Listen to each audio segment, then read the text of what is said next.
If reposted. All right, Andrew, how do you see the world? I am currently looking through a lucha libre mask, so I'm seeing the world as a Mexican wrestler. Today's quote comes from Henry David Thoreau.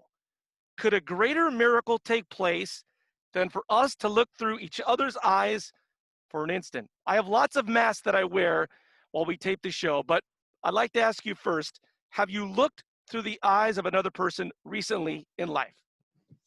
I don't know if I have recently. I tried to, but I don't know if I have. I'm glad you took the mask off. I'll just put it on for a second, just for dramatic effect for those that watch us on the YouTubes. Right. When I do the show every day, I have this friend, and ironically, I was thinking about it because he just emailed me and listened to the show for the first time. His name's Scott Shook. He recently, in the last 5 years, had brain cancer. He's like whipper smart, went to Stanford, works for Tesla. He was telling me his surgery 5 years ago for brain cancer. You can't tell what brain cancer looks like in the brain. So it's basically like scooping out yogurt from yogurt. It's really interesting. But the bottom line is whenever we do a show, I always have him in my head, looking through his lenses, going like, is what we talked about today just BS? Because he would just instantly calls BS on whatever you're saying. I'm like, are we just spilling hot air? Are we actually trying to say something that has meaning to it? He's one of these people that when you look, you don't have an unlimited amount of time to live anymore, and he just calls BS whenever he sees it. Did he reach out and say BS? No, you reached out and said like, hey, are you doing that show from your closet? Was his exact question. Okay. I So saw this quote. It made me think of, this doesn't apply to me, but do you ever take time at night or in the morning and say, what am I presenting to my kids? Do you ever try to look through their eyes when you make decisions? I was thinking I would love for just a second to go behind my daughter's eyes. Yeah. Because there's 5 of us. She shares a room with her 2 brothers. They're often like Mexican soccer players, very dramatic, and she just keeps it all in. And I'm always wondering what she's thinking. So I would love to get like a glimpse through her eyes. I think I would say your 2 boys are more like Italian soccer players. They're more animated than the Mexican ones. I thought about this. I like thinking about maybe the kids. That seems like an obvious perspective. And then my mind went to like against your enemy, like at war. If you're with someone that's full of hate, if I got behind the eyes of someone that wanted to create genocide or wanted to kill someone because of how they look or think, I don't know if I would gain more perspective. And I don't know if I guess I would gain more perspective, but like, that's an interesting thing, that war, if everyone could swap places, would be the most interesting miracle, I think, by gaining perspective. Maybe like a little bit of a downgrade from that, but still nonetheless serious, would be like immigrants coming to this country. Like if you live in San Diego, maybe you're afraid that people are coming across the border all the time in Arizona. But those people are coming across the border from Mexico because there's a giant drug war going on. And a lot of people don't have an option to live where they live. It's either die, we kill you from a gang, or you go somewhere else. So that's why they cross the border. But you can understand the other side of that. Well, hey, we want to keep our borders safe. I don't want Mexicans coming over to my farm in Arizona.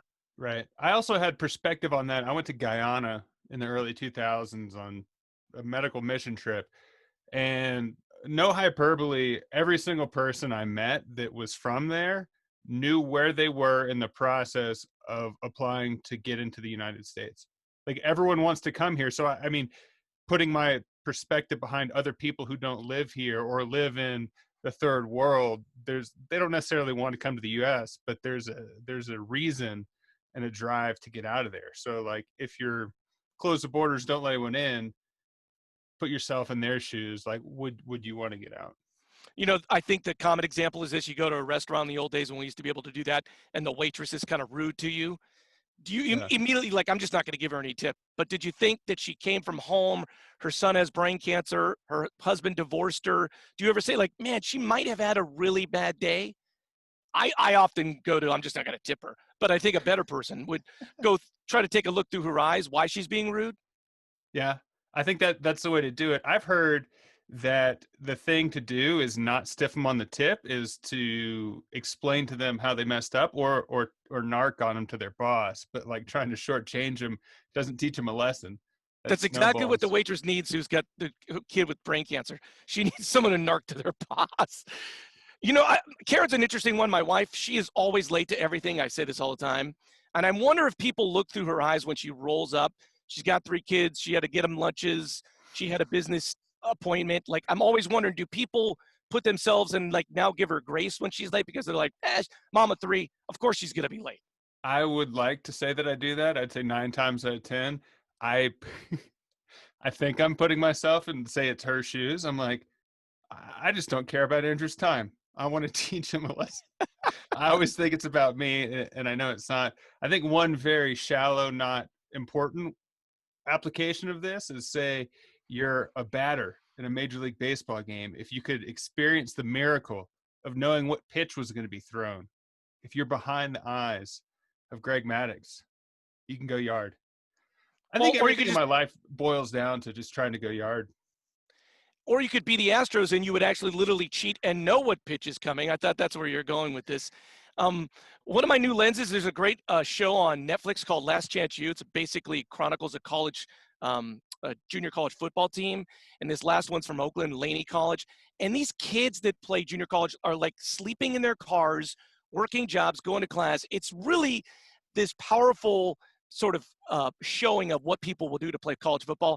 And every time like I have a sort of bad thing go on with me recently, I'm like, man, I got it easy. The view through their eyes is just crippling what they have to do to get to play football every day. I think we have endless examples of how this works. I have one last one for acting. I started acting and I go into the room for auditions, and it's always like, you're worried about you're worried about everything. You're aware of all your body movements. You're worried about what you're saying. And I've had the opportunity to be on the other side of it, where I'm on the casting director's side, and you don't care about most of the stuff. You're like, I just want to get through the day. Everyone's focused on themselves. And so just the ability in everything you do, the perspective, I would say for the most time, isn't about you. It's everyone else is focused on themselves. What's that famous actor? He was in Gladiator. He was the Emperor guy. Russell Crowe. He threw the telephone. No, the bad guy. Oh, Joaquin. Phoenix. Doesn't he literally become the characters when he takes on a role? Like, he literally becomes them for 6 months so that he truly steps into their shoes. And I'm always wondering, like, what would that mean? What does that mean for his life? How does that change his life to take on these characters for 6 months? I think he's notorious, or not notorious. He's known for being method. I don't know so much what he did to prep for the Joker, but Heath Ledger locked himself in a hotel room for like 6 weeks, only read and watched horror movies. And like, there's demons that come along with playing the Joker. If you like fully embody who that person was, it takes its toll on you. So I don't know too much about Joaquin Phoenix's method, but a lot of guys that do that, it's exhausting to take on. My method is to eat pancakes every morning. There you go. Do you make the pancakes? Sometimes people make them for me. I don't know. All right. Well, if you can't look at yourself in the mirror, please reach out. You can find us at Reposted Podcast on Facebook, Twitter, or Instagram. I'm Andrew Keller for Jack Nicholson saying thanks for stopping by.